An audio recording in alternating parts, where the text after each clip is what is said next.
Beauty beyond as, दादी की लाल साड़ी। क्या खूबसूरती सिर्फ यंग चेहरे की होती है, तो फिर मैं किस खता की सजा काट रही हूँ। राजपुर नगर में एक छोटे से घर में रहती थी शर्मा दादी, 75 साल की। एक समय मोहल्ले की सबसे सुंदर लड़की, पर आज सफेद बाल, झुर्रियों से भरा हुआ चेहरा और वो बेजान आईना हर रोज उन्हें याद दिलाता कि जवानी उनसे दूर जा चुकी है। कल तक लोग कहते थे शर्मा जी की बेटी तो बिजली है बिजली, और आज मैं बस एक पुरानी फाइल हूँ जिसे कोई खोलना भी नहीं चाहता। दादी, आप हर दिन मिरर के सामने क्यों बैठी रहती हो?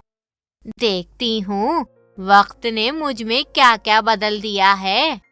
काव्या उनकी सबसे छोटी साथी थी और अपनी दादी से बहुत प्यार करती थी। हर वक्त साथ रहती, उनकी बातों को समझने की कोशिश करती। काव्या की माँ और दादी की बहू पायल काफी मॉडर्न ख्यालात की थी। वो जितना फैशनेबल रहना पसंद करती थी, उतनी ही परिवार की देखभाल भी करती थी। काव्या, जल्दी चलो बेटा, शॉपिंग भी करनी है और किटी पार्टी में भी जाना है। मम्मी जी, फ्रिज में मैंने खाना रख दिया है, गरम करके खा लीजिएगा। मैं भी चलूं क्या तुम्हारे साथ पार्टी में? मम्मी जी, सब यंग लेडीज होंगी वहाँ, आप बोर हो जाओगी। दादी के चेहरे की मुस्कान जैसे मानो फ्रीज हो गई हो। वो चुपचाप अपने कमरे में चली गई, जैसे कोई पुरानी डायरी जिसे कोई पढ़ता ही नहीं। इस बुढ़ापे ने सब छीन लिया, सुंदरता, अपनों का वक्त और एक इज्जत। मैं बस अब एक सामान हूँ जो घर में है पर किसी का नहीं। काश जवानी कभी खत्म ही ना होती। अगले दिन पड़ोसी आए। उनकी बेटी प्रिया की शादी थी। सबको हल्दी में बुलाया गया। पायल बिजी थी तैयारियों में। काव्या तो मानो झूम उठी। दादी, मैं तो शादी में खूब मजे करूंगी। मम्मी जी, ये हल्की बादामी रंग की साड़ी मैंने आपके लिए निकाल दी है, आप इसे ही पहन लेना।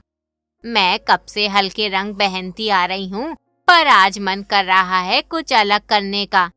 ब्राइट कलर्स तो यंग लड़कियों पर अच्छे लगते हैं मम्मी जी, आप पर ये सॉफ्ट कलर ज्यादा ग्रेसफुल लगेगा। पायल की बात सुनकर दादी का बुढ़ापे का जख्म फिर से हरा हो जाता है। लेकिन अब वो ठान चुकी थी कि वो इस बुढ़ापे को जवानी में बदल कर ही रहेंगी। दादी ने अलमारी खोली और अपनी शादी की लाल साड़ी निकाली। लाल लिपस्टिक, गजरा, एक बिंदी। और जब काव्या ने उन्हें देखा, दादी, आप तो बिल्कुल हीरोइन लग रही हो। हाँ, मैं वही हूँ, वही लड़की। शादी के फंक्शन में सबकी नजर दादी पर रुक गई। लाल साड़ी, कॉन्फिडेंट स्माइल, लोग देखते ही रह गए। आज तो दादी ने 18 साल की लड़कियों को भी फेल कर दिया। लोग हंस रहे थे। तारीफ थी या मजाक, दादी समझ नहीं पाई। क्या मैं सच में जवान लग रही हूँ या फिर मजाक बन गई हूँ? खुद का मजाक बनता देख दादी एक कोने में जाकर चुपचाप बैठ गईं। संगीत और हंसी खुशी के बीच उन्हें अपना अकेलापन साफ सुनाई दे रहा था। उन्हें लगा अब ना तो परिवार उनका अपना रहा और ना ही ये समाज। सब लोग उन्हें बेकार समझते हैं।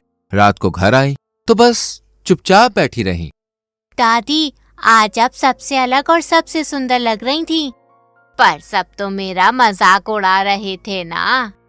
नहीं मम्मी जी, ऐसा आपको लग रहा है।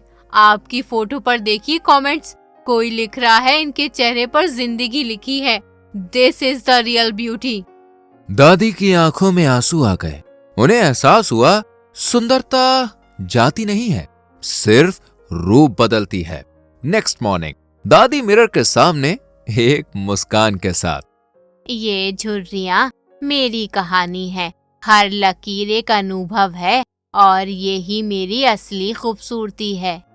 अगर आप भी बुढ़ापे से डरते हो तो एक बात याद रखना, जवानी चेहरे में नहीं दिल में होती है। हर उम्र अपनी एक चमक लेकर आती है। उसे अपनाओ, जियो और हर पल को महसूस करो।